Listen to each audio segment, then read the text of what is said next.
किसी ने सच ही कहा है, जो भगवान का नहीं हुआ वह किसी का नहीं हुआ। दोस्तों, आबू धाबी में दुनिया का सबसे बड़ा राम मंदिर बना है, जो एक मुस्लिम देश है। लेकिन 23 जनवरी की रात वहां जो हुआ उसे जानकर आपके भी रोंगटे खड़े हो जाएंगे और आपको इस बात का एहसास होगा कि सच में ही यह त्रिलोकीनाथ का ही चमत्कार है। वहां पर लाखों मुस्लिम लोग जल चढ़ाने आ रहे हैं। पूरी बात मैं आपको बताऊं उससे पहले आप सभी से अनुरोध है कि वीडियो को लाइक करें और हमारे चैनल को सब्सक्राइब करके कमेंट बॉक्स में जय श्री राम जरूर लिखें। हुआ कुछ यूं कि जब अयोध्या में 22 जनवरी को राम लल्ला की प्राण प्रतिष्ठा थी, तो उस दिन आबू धाबी में बहुत सारे लोग दूर दूर से राम लल्ला के दर्शन के लिए आए थे। भीड़ इतनी ज्यादा थी कि दर्शन करने के लिए लाइनों में लगकर भी 4 से 5 घंटे बाद दर्शन हो रहे थे। 23 जनवरी का दिन भी कुछ यूं ही गया, लेकिन जैसे ही रात हुई 9 बजे के बाद मंदिर में भीड़ थोड़ी कम हुई और जैसे जैसे समय बीतता गया वैसे ही राम लल्ला के सोने का टाइम हुआ। तो पुजारी जी ने राम लल्ला को ऐसे सुलाया जैसे कि माता कौशल्या सुलाती थी और मंदिर के पट बंद हुए। जैसे ही मंदिर के पट बंद हुए, पुजारी जी मंदिर में ही बने अपने कक्ष में सोने चले गए।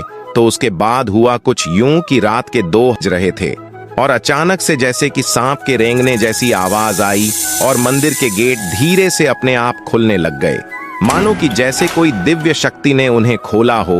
उसके बाद थोड़ी थोड़ी मंदिर की घंटियां अपने आप बजने लग गईं।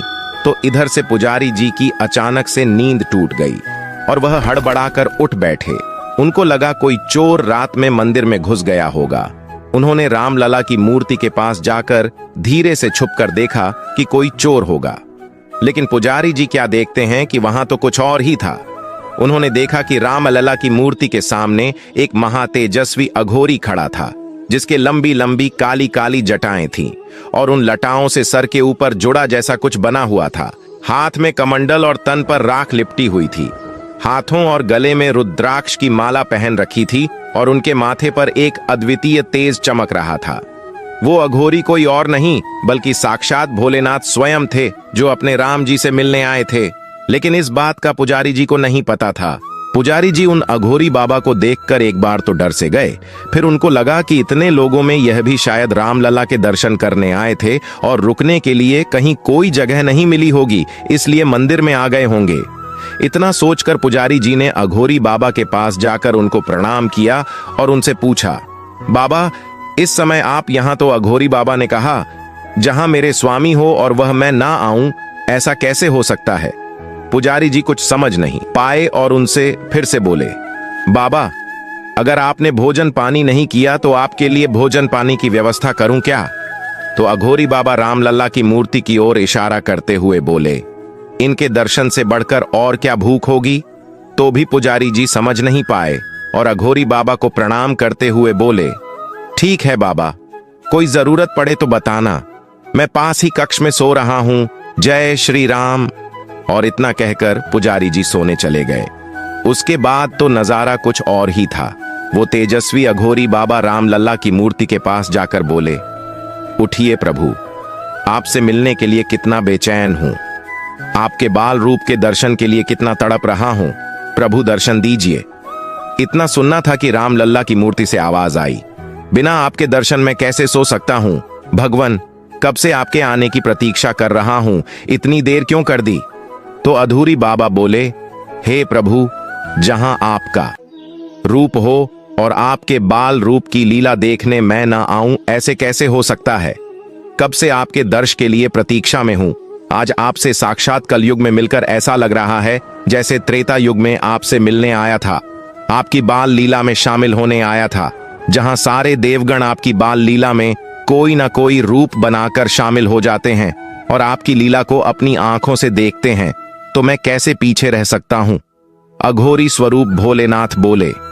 उसके बाद रामलल्ला और भोले बाबा वह पल याद करने लगे।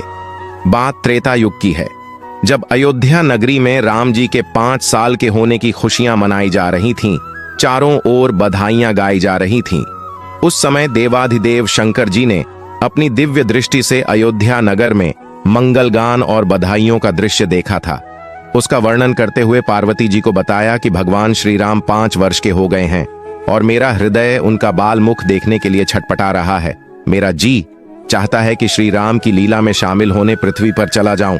यह सुनकर माता पार्वती का हृदय विचलित हो गया और माता पार्वती बोली कि स्वामी, मैं कैसे रह पाऊंगी बिन आपके। शंकर जी मुस्कुराए और बोले, प्राण प्यारी, मैं अपने रुद्रों में से एक रुद्र को अपने वानर स्वरूप में भेजूंगा और बाकी रुद्र के रूप में इसी तरह तुम्हारे संग रहूंगा। बस मैं जो माया रचने जा रहा हूं उसका तमाशा देखो। भोले शंकर ने राम जी का ध्यान लगाया और पार्वती जी को दिव्य चक्षु देखकर कहा कि अब तुम हमें राम जी के द्वार पर नाचते हुए देखोगी। बस फिर क्या था, पलक झपकते ही शंकर जी पहुंच गए अयोध्या नगरी और राजा दशरथ के महल के सामने बजाने लगे डमरू। वह तो सभी जानते हैं कि जब वानर और मदारी किसी के द्वार पर जाते हैं और डमरू खड़काते हैं तो सबसे पहले उसकी आवाज पर बच्चों का ध्यान जाता है और बच्चे निकलकर घर से बाहर आ जाते हैं। बस ऐसा ही हुआ। राम लखन दौड़कर महल के द्वार पर आ गए। राम लखन को बाहर जाता देखकर उनके पीछे पीछे माताएं भी आ गईं। कौशल्या, केकई, सुमित्रा ने बच्चों को गोद में उठा लिया और देखने वानर का तमाशा तनिक कल्पना कीजिए। कितना मनोरम दृश्य होगा, कितना सुख मिल रहा होगा हनुमान जी को। राम जी ताली बजा बजाकर हंस रहे हैं, लेकिन डमरू बजाते बजाते अचानक शंकर जी ने रस्सी खींची और हनुमान जी को बैठने का इशारा किया। मदारी और वानर के करतबों से प्रश्न होकर माता कौशल्या ने हीरे और जवाहरात से भरा थाल मंगवाया और मदारी भोले शंकर को अर्पण करने लगी। शंकर जी ने कहा, मैया, मुझे कुछ नहीं चाहिए। बेचारी रानियां क्या जाने की, जिनकी एक दृष्टि से सारे पर्वत हीरे बन सकते हैं, उन्हें कौन कुछ दे सकता है। अब उनको क्या पता कि ओघड़नाथ को धन दौलत से क्या लेना। उनका खजाना तो राम जी है, जिनके लिए वह यह सब कर रहे हैं। शंकर जी ने जाने के लिए हनुमान जी की रस्सी खींची, परंतु हनुमान जी तो पृथ्वी पर लेट गए। उन्होंने मुख भाषा में राम जी को इशारा किया कि भगवान, मैं तो आपके पास रहने के लिए आया हूं और भोले बाबा मुझे ले जा रहे हैं। कोई उपाय करो दीनानाथ, मुझे अपने पास रख लो। तब राम जी कौशल्या माता से बोले, माता, मुझे यह वानर ले दे, जो बाबा मांगे वह दे दे। अरे बेटा राम, तू बावला हो गया है क्या? भला कोई वानर को भी अपने घर में रखता है क्या? ये तुम्हें काट खाएगा। फिर वह शंकर जी से बोली, जाओ बाबा जाओ, तुम्हारे वाण का तमाशा देखकर हमारे बच्चे बिगड़ रहे हैं। इतना सुनना था कि भोले बाबा ने मन ही मन राम जी को फिर कहा, प्रभु रोक लीजिए, अभी आपके दर्शन के आनंद कहां ले पाया हूं। शंकर जी ने फिर हनुमान जी की रस्सी खींची। हनुमान जी आंखों में आंसू भर लाए। राम जी इशारा समझ गए। उन्होंने रोना शुरू किया और लक्ष्मण जी को कोहनी मारी और वह भी रोने लगे। उनको देखकर भरत और शत्रुघ्न भी रोने लगे। ऊपर अटारी पर राजा दशरथ बैठे थे। उन्होंने बच्चों को रोते सुना तो उन्होंने रानियों से पूछा कि बालक क्यों रो रहे हैं। रानियां बोली कि यह वानर मांग रहे हैं, उनकी मांग कैसे पूरी कर सकती हूं भला। राजा के घर में क्या वानर अच्छे लगते हैं। बस महाराज, यही बात है कि बच्चे अपनी जिद पर अड़े हुए हैं और रोए जा रहे हैं। महाराज दशरथ बोले कि मेरे ये चारों पुत्र मेरे प्राणों से भी प्यारे हैं। यह मदारी बाबा जो ले, इन्हें हीरे मोती दे दो और बदले में यह वानर ले लो। अब राजा की आज्ञा के आगे रानियां भी मजबूर हो गईं और बोली, ऐ मदारी बाबा, राजा जी की आज्ञा का पालन कीजिए, ये वानर हमें दे दीजिए। इसके बराबर तोलकर सोना, चांदी, हीरे मोती ले लो। अब शंकर जी की बारी आई। उन्होंने नाटक रचाया और बोले, महारानी क्या कहती हो, मैं वानर बेचने नहीं आया। यह बचपन से मेरे साथ है और मेरी रोजी रोटी का एकमात्र गुजारा है। इसे नचाकर ही मैं अपनी रोटी पूरी कर रहा हूं। फिर शंकर जी बोले कि मैया, अगर तुम झोली फैलाकर मांगोगी तो बिना दाम के ही दे दूंगा। आखिर दुखी होकर रानियों ने झोली फैला दी। तब शंकर जी बोले, माता, मुझे वानर देने में कोई संकोच नहीं है, परंतु इस वानर को एक बुरी आदत पड़ी है। रानियां बोली, वह क्या बाबा? तब शंकर बने। बाबा शिव मदारी ने कहा कि इसको भजनों पर नाचने की आदत पड़ी हुई है। अगर यह नाचेगा नहीं तो बीमार पड़ जाएगा। अब सोच लो, तुम्हारे घर में इसे कौन नचाएगा? तब 5 साल के राम लल्ला बोले कि मैं इसको रोज नचाऊंगा, ये मेरी जिम्मेवारी रहेगी। तब मैया बोली, क्या बात करता है रे, तू वानर को कैसे नचाएगा? जाओ बाबा, ले जाओ अपना वानर, हमसे यह नहीं होगा।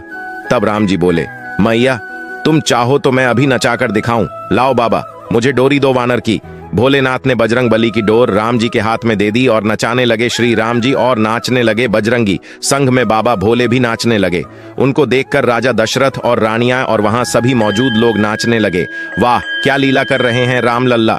इन सबको देखकर राम जी ने माता जी से पूछा, क्यों मैया, नचाना आता है ना मुझे? माता कौशल्या बोली, बंद कर रे अपनी लीला। तुम्हें वानर अच्छा लगता है, तुम ले लो। भोले बाबा से रानियों ने वह वानर ले लिया। आखिर महादेव भी तो यही चाहते थे कि वह अपने 11वें रुद्र अवतार में राम जी के पास रहे और रावण वध में उनका साथ दे। भला अब कलयुग में महादेव अपने राम जी से कहां दूर रह सकते थे, तो आ गए अयोध्या नगरी में अपने 5 साल के राम लल्ला के दर्शन के लिए। लेकिन इस बार महादेव ने अघोरी बाबा का स्वरूप धारण किया था। जब जब भी हर युग में राम लल्ला आएंगे तो महादेव कोई ना कोई रूप लेकर उनके दर्शन के लिए जरूर आएंगे। तीनों लोकों के स्वामी हैं ये, कब क्या कर जाए किसी को क्या पता। एक पल में ही बाल लीला करके बिल्कुल नटखट बच्चे बन जाते हैं, तो कहीं विराट रूप लेकर महाराक्षसों का विनाश कर देते हैं। कौन इनकी महिमा को समझ पाया है। वैसे दोस्तों, आप भी सच्चे सनातनी और प्रभु श्री राम के सच्चे भक्त हैं, तो इस वीडियो को लाइक करके कमेंट बॉक्स में जय श्री राम जरूर से लिखिए। व्हाट्सएप के माध्यम से वीडियो को अपनी फैमिली तक शेयर करें ताकि वह भी इस अद्भुत सी चीज को जान सके। जय जय श्री राम।